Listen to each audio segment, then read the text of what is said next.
the shows are made. The production companies,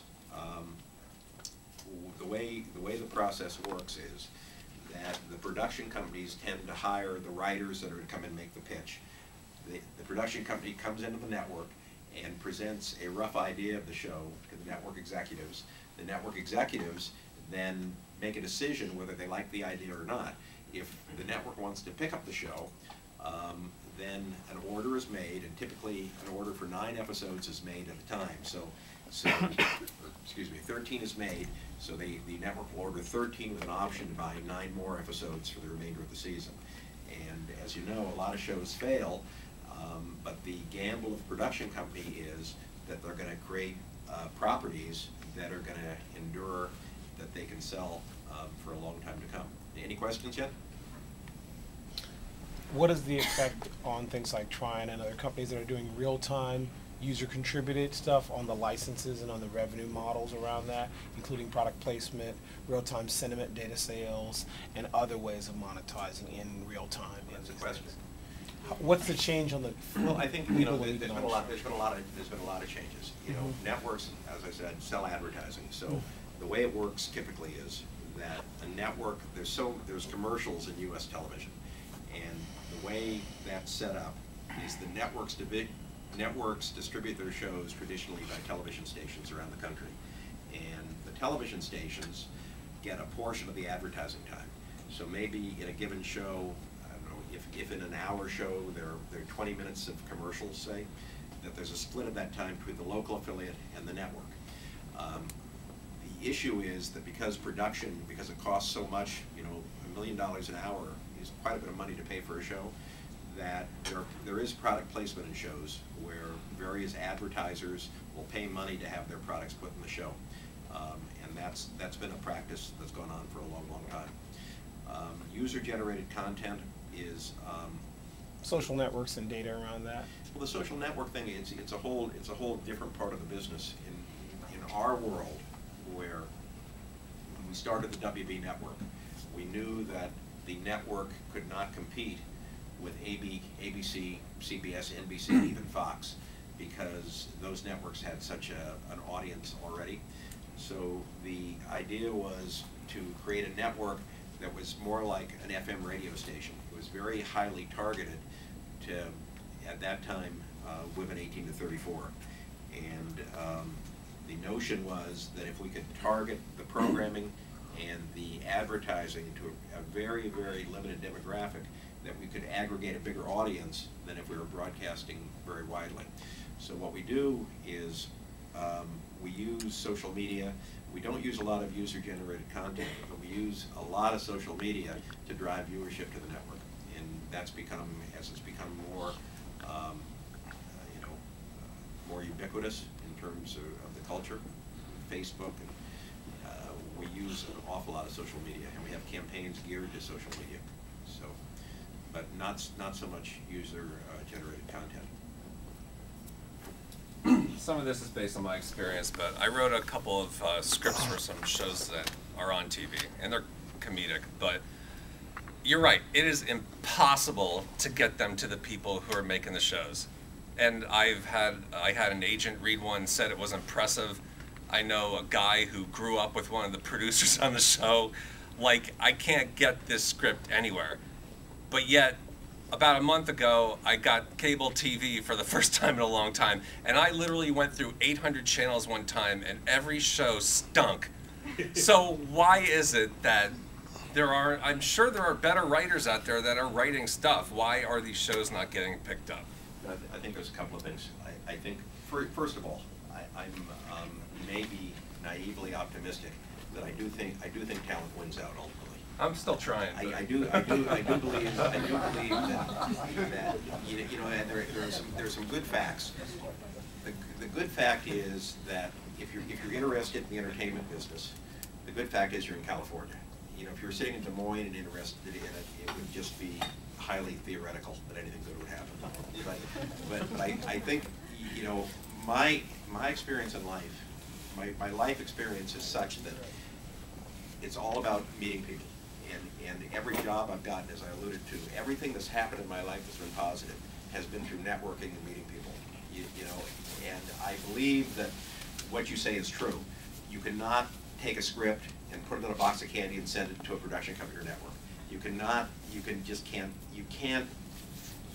can't under normal circumstances have something read, even if it's good. And there are a couple of reasons for that. One, because people in the television business, like people in every other business, are a bunch of back-scratching coyotes. They like their friends, they do business with who they're comfortable with, and you've got to put yourself in that position so that you're kind of in this group. And the group is not very exclusive, but it's just that you've kind of got to be in the milieu to kind of have a chance at being heard. And that means, if you're in Los Angeles, it means going out endlessly, in my experience, meeting people socially, meeting agents. And I think agents are tremendously positive force. They like commerce. They like to make things happen.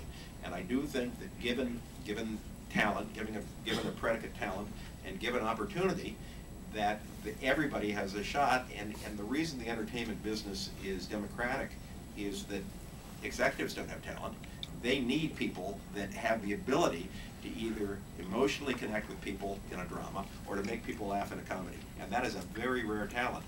And it's the fact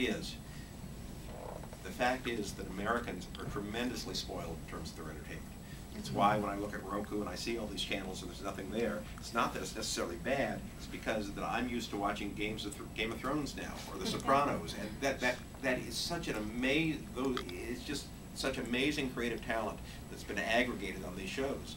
So I think proximity, and given talent as a predicate, I think proximity and relentless networking is really important. That's the first thing, that people tend to do business with people they meet or they know, or they just, that there has to be a touch point somehow. So mailing in a script is never going to work. You've got to find somebody to take an interest and champion you. The second thing is... It's just like a startup also. It's always like that. It's highly entrepreneurial. Fundraising. Exactly. YouTube. Gus will attest. Go organic. YouTube. Put something out there.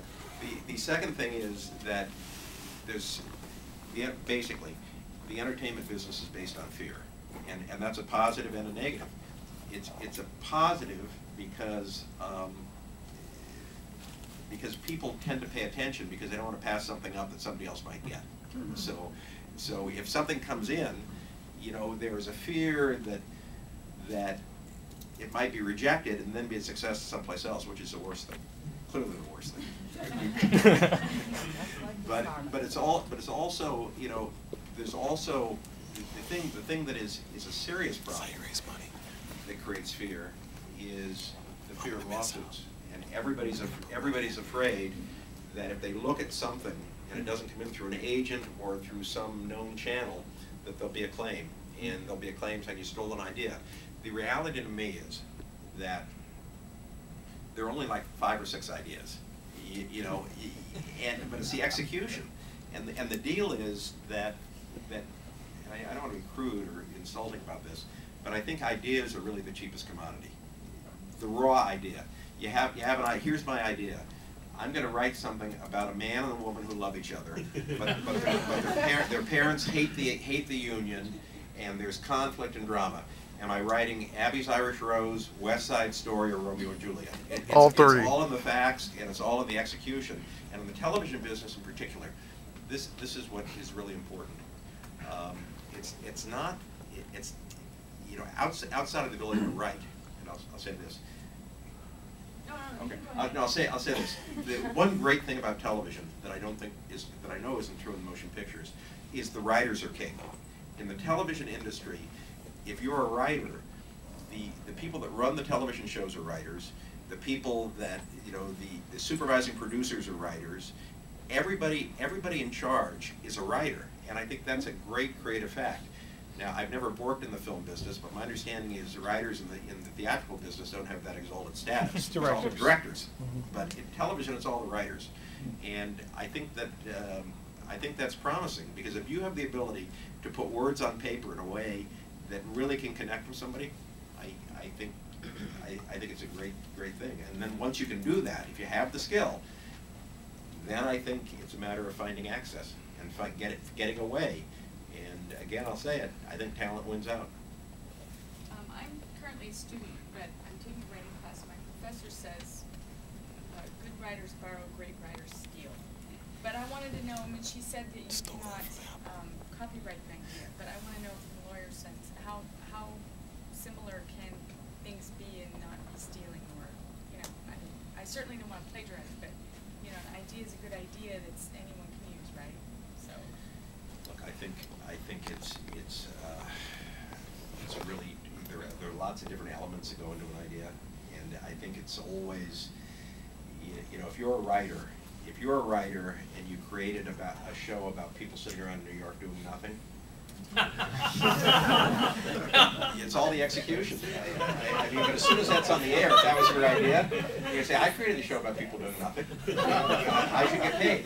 So it's just, it's extremely tricky. But I think the ability to write, and then the ability, the interesting thing about television that I really love is that if you prove you can do it, you get to do it 22 times that year. You work day and night, and you keep grinding out the shows, because once you do it, you're like on a treadmill. And so you look for somebody that has the ability to not only conceptually come up with an idea, to put it on paper in a way that will connect with other human beings, and then to actually bring it to life, like to do a show like Boardwalk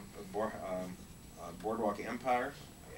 It's just week after week, month after month. It's really an extraordinary thing, and that's why people get paid a lot of money for doing that. Isn't it also, John, that the viewers are king because they drive the advertisers of who's going to pay for a show to be up? Because I had a show on for quite a few years, and Paramount was looking at it, and they were like, Diane, you know, for us to come out with a show like yours, it's going to cost us $1 million just to sales staff, to market the darn thing. So for me, I look at the industry, because I love the beginning of your speech talking about the fax machine, because I started producing off a 3/4-inch tape, and I've done beta, and now DVC Pro, now my guys are running off of chips. And now I just read in the New York Times that this company, Aereo, is like threatening the whole industry, where Fox is threatening to pull the whole station off the network and make it pay-per-view cable. Universal is following in suit, and so is NBC Universal. I'm like, really, where is the money in this market? Is it television? Is it cable? Is it broadcast? Is it internet? It just gets a little complicated.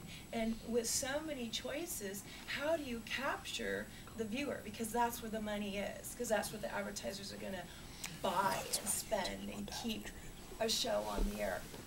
How do we capture that viewer? Well, that's the big part of the battle.